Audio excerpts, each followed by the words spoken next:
Hi everybody, Julie once again, and this video is going to discuss specifically how do we set up the routine.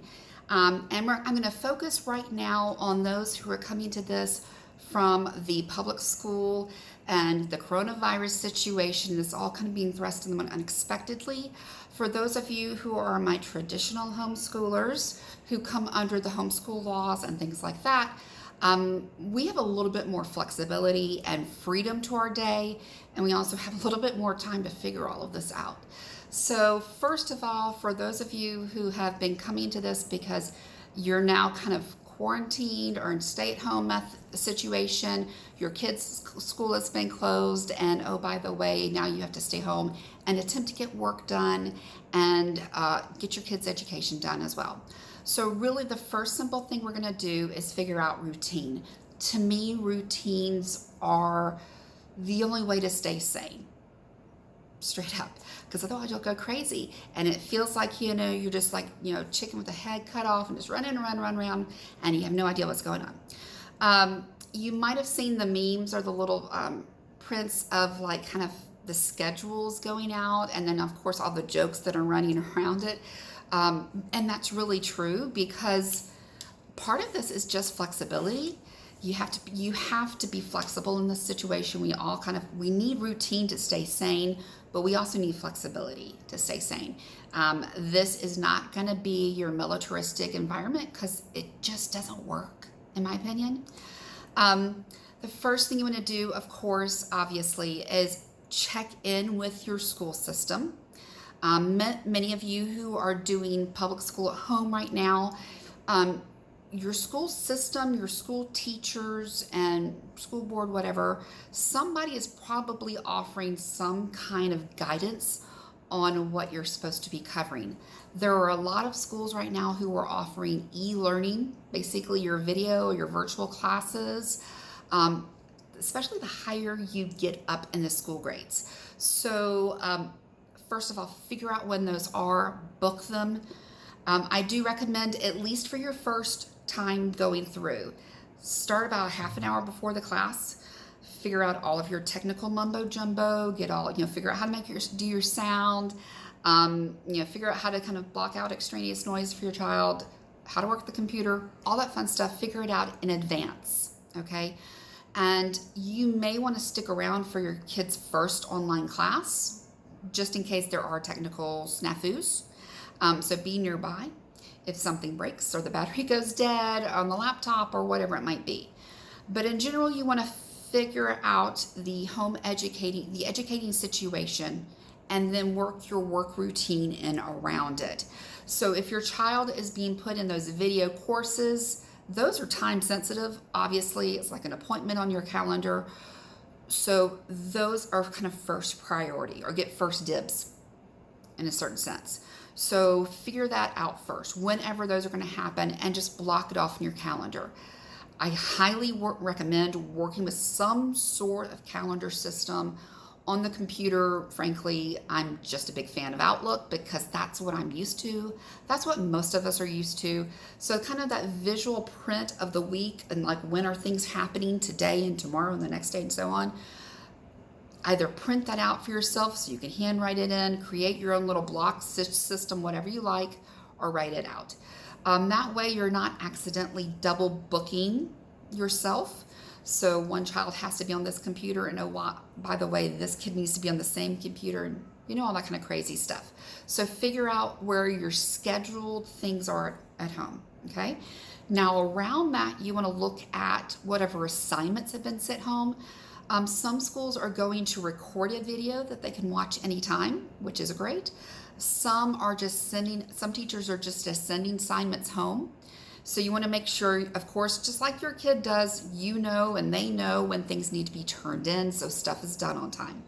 That part you guys are probably quite used to, except now you're just doing it all from home. It's maybe a little bit more or maybe a little bit less, depending on your school, that you're typically used to in your day. So that's the first part. Just try to figure out kind of, set your routine up about what's done what day and at what time, and then what you can work around it. So if you know that they're going to be at the English lesson online Monday, Wednesday, and Friday at 9 a.m., for example, you're there at 8:45 and you've got the kid out of bed and dressed reasonably. And then, you kind of got all the technical snafus worked out. And then you just kind of need to stay on top of all the other assignments. Now, as your kids are younger, honestly, I can't see first and second graders sitting through a lot of video classes or video sessions, but I could be wrong depending on your school. So a lot of that's going to be maybe they send assignments home and you just need to scan it and turn it back in for them, for the kids. Or perhaps there's been some video recordings, or maybe they send some YouTube videos or some Khan Academy videos. I'm not sure. But whatever the teacher sends home, it might be more of you facilitating the work versus just kind of supervising like you might be doing with the older kids. It might be you doing some instruction. I don't know. And it could be that the school has been really flexible and just said, you know what, just read a lot of books right now. And you just need to facilitate that. So around the school, okay, and again, follow whatever your school tells you first. I'm not going to tell you not to follow that because you need to make sure those requirements are set so it doesn't affect your kids' grades and all that kind of great stuff. Now, let me give you a couple rules of thumb for just educating at home in general, okay? And these are things that we learn as homeschoolers that I think are going to be really useful for you. First of all, educating is not the same as schooling, okay? We're about learning and the joy of learning, and anything you can do to bring the joy and the fun of learning stuff you're interested in is a number one priority, okay? Number two, kids are not made to sit still. We're not physically set up genetically to sit still at the age of 6 for 8 hours a day. And you'll notice if you've ever been in a classroom, your teachers know this, and so they use tricks like, let's all go to the bathroom right now. Let's all stand in line and go to the library. Let's go sharpen our pencils. They've got to get their education done, but there are going to be a lot of different breaks in your day. So don't expect your kid to sit still for very long. I will tell you at the kindergarten level, and remember, you're now working like on a tutorial-based system versus a class of 30. You can get a lot of school done really, really quick when you're working on a one-on-one basis or a one-on-two basis or whatever it might be for you. You can get a lot done. Kindergarten, frankly, you can get done in about an hour, maybe 90 minutes if you really stretch it and really push it. So we're talking the sit at home, sit in the seat, sit on your behind and get your paperwork done, that kind of education in an hour. Hour and a half tops at the kindergarten to first grade level, okay? Now, as your kids get older, you can expect a little bit more, but I will tell you, even my kids being in 6th and 8th grade right now, I still plan for subjects or lessons to last 20 to 30 minutes before we move to the next one. So smaller lessons and shorter lessons are actually much, much better for retention. Physical activity and breaks are actually much, much better for mental retention. We all know this as adults. If you're stuck in a meeting for 3 hours, at some point you're just going to zone out. Okay, it's hard to keep attention spans for that long. And kids, it's worse. Okay, so don't expect them to sit still. Work in breaks. If you're working in the early elementary ages, maybe you do some bookwork together for like 20 to 30 minutes, and then you send them off to go play for 30 minutes and have a break while you can get your work done hardcore for 30 minutes, and then you come back together. You don't have to do that 60 to 90 minutes all in one chunk. Okay? Excuse me. You can do that in little pieces. Stretch it out throughout your day. So personally, I think kids' attention spans and attitudes are better first thing in the morning. So after kind of getting our morning routine, breakfast, getting dressed, make up your bed, all that kind of stuff, getting all that stuff out of the way, I might sit down and do a good 30-minute chunk before they need a break. And frankly, I've made up excuses, whether that is, oh, you know what? I just heard the washer and dryer ding. Let's take a break real quick and flip everything over, fold those clothes, get them out of the way. That's a 10 to 20 minute break, and then you move to the next thing. Or it's like, okay, guys, we just got through a lot. I want you to go read these books right now. Once you've finished reading your books, come find me. That'll take them like maybe 5 or 10 minutes, and you can like go through your emails and crank out some emails real quick, and so on. So the younger they are, yes, the more hand holding, the more work they are, but frankly, the more fun they are, to be honest, and the more they're going to need you. But they are not going to need you to sit down in their seat and be still for very long. You can get a day's worth of work done in less than 2 hours, stretched out over the whole day. So if you do 15-minute increments once an hour, you're done by lunch if you started at 8. Okay, so if you do 8 from 8:15 with them, and then you give them 45 minutes to play while you get work done, and then you do it again at 9, and then you get 45 minutes to work around, and then so on and so on. So you can break this up. The younger they are, I'm like a massive fan of napping, as long as you can make them nap. So my KM1s, frankly, my kids still had quiet time and rest time up until 2nd grade. So I try to crank out all the work and get it all over with before lunch. So you can do it in small breaks if you need to. You can condense it and crank it and just get it out first thing in the morning. If you and your spouse are both working from home and you're maybe having to alternate childcare shifts and that sort of thing, that might be an option for you. So, if somebody's going to the office in the mornings and somebody's doing the afternoons, you can do that. Crank out the schoolwork. Maybe you split it in half. I don't know. Crank out the schoolwork, get it done, so you can work you can work from home the afternoon shift. I've done that before. It works. So, or vice versa. Maybe you let them run off all of that steam and energy in the morning, and when they're more calm in the afternoons, you sit around and get your book work done. Whatever works best for your kids' mentality and brains and kind of learning style, the better. Okay. So I will, with my little kids, maybe work in small chunks throughout the day, or I might like try to crank out as much work as I can kind of first thing, and then send them off to have a break while I get work done for an hour or so. Now, I would also plan on any video calls, video conferencing, client facing, or in-person facing video that you're having to do from home. Appointments, phone calls, all that sort of thing. If any of that is scheduled, again, book those on your calendar and then work everything else around it. So if you have a 9 a.m. phone video conference with your boss, get their energy run out, take the kids out at 8 and in the backyard or whatever, and run some steam off of them so they're a little bit worn out. Bring them in at 8:45 and say, here guys, here's your drink. I have to do this video call. Don't kill anyone. Don't set the house on fire. Please go play with your toys. Or here is an educational DVD. Here's a video from Amazon Prime. Watch this for the next 30 minutes while I finish my phone call, and then we're going to do a fun craft afterwards. Okay. I really do love working on like the reward system or the bribery system. Let them know what good, if they cooperate and behave, we can do this fun thing next. But I have to get this call. Let me get this call out of the way. And then you go in your room, shut the door. Okay. So we might need to train them a little bit at the beginning to leave you alone while you're on a video, and just kind of talk to them and be really open and honest about that. Hey, I have to do this phone call. I have to do this client call. I'm stuck on this video for an hour, but you know what? I've made a plan. Here's some games for you to play. Here's your worksheet, this book that you're supposed to be reading for your teacher. You're going to do this while I'm on my video. And then we can have fun, and then we can do this. Okay. That's really worked well for me. So I've structured my own working and homeschooling day in a lot of different ways.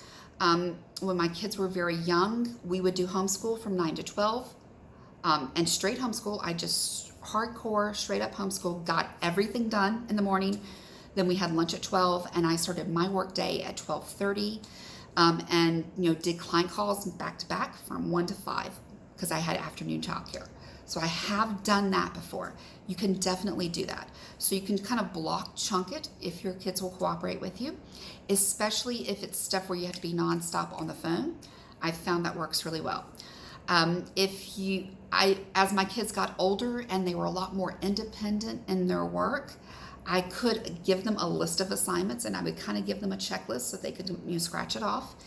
And I would have them do their work out of their workbooks at the exact same time I was doing my client calls.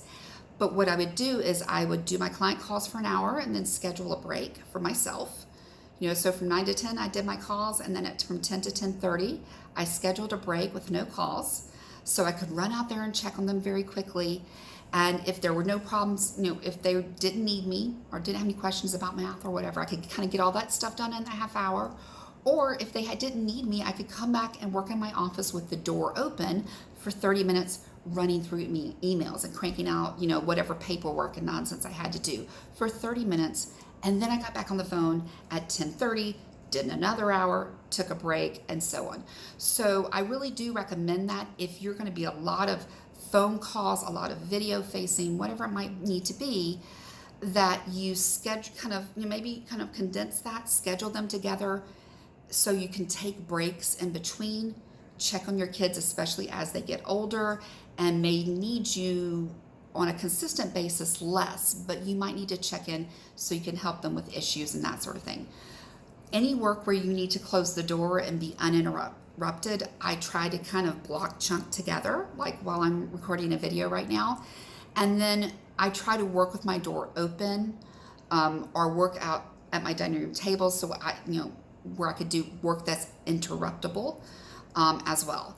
So you might have to organize your work concept and how you kind of organize yourself at work slightly differently than you would in an office situation.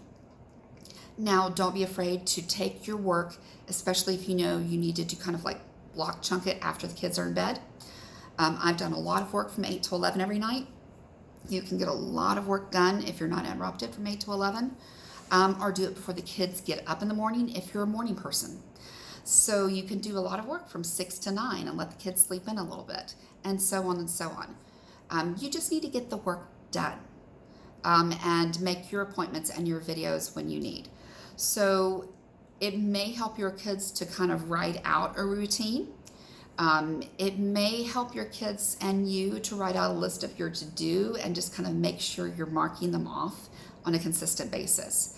I am a very, very visual person, and so I like to have the broken down visual calendar that is color coded. I know exactly when things are. Now, not that we're encouraging anyone to leave the house right now, because obviously we're trying to do the kind of limited socialization right now during this coronavirus. However, if you do need to leave your house and that is scheduled in as an appointment, as a personal tip, I would actually recommend that you go ahead and schedule commuting time, because that's one of my big downfalls is I always forget to add in commuting time, and I'll work right up until when I'm supposed to be there, and I've forgotten that, it takes me 30 minutes to get there, and I didn't count for that. So now I'm going to be 30 minutes late because I didn't stop working in time. So on my calendar, I actually force myself to stop work when I need to leave, because by blocking off that half an hour chunk from commuting time. So it is highly doable. I just want to warn you guys, if you're not used to this, it's going to look random. It's going to look and feel chaotic because you're kind of running in different directions. It might feel awkward and uncomfortable because it's not your structured routine day from 9 to 5 that you're used to. Okay? Again, we might be working in like 15 to 20 to 30 minute chunks here, and that's okay. It's absolutely okay, because I will tell you honestly, studies show working from home is actually more efficient and more productive. People who work from home are more efficient and more productive in their work. Study after study show. Home educating, frankly, can be a more productive and more efficient environment. You don't have to do 8 hours sitting in a desk to get a daily worth of work done if you're doing your work from home. It's easier. So that's kind of what I recommend. I also recommend, frankly, if you have gotten the DVDs and the videos and the tablet time, the computer screen time for your kids, you save all of that for when you need to be on the phone. Okay, that is kind of your bribery / reward for them behaving while you have to be on that client call or that video call or whatever it might be. So force force the computer time, the tablet time, the video time, whatever it might be. That is the reward for while you're on a video or a conference call, or a phone call or whatever it might be.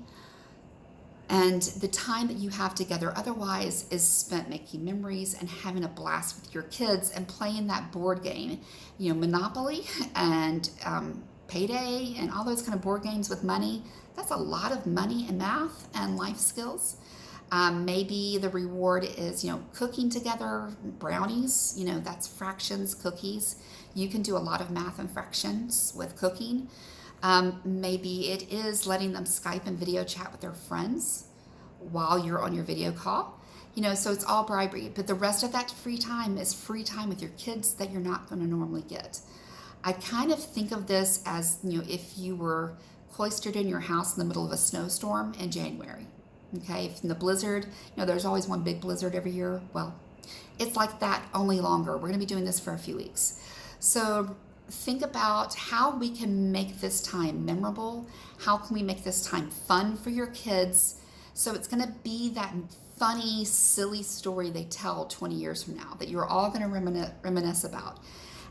And just get your work done in the in-betweens. Okay, make your boss happy, of course. But again, this is really kind of a bonding experience, and it can be a really joyful time for all of you.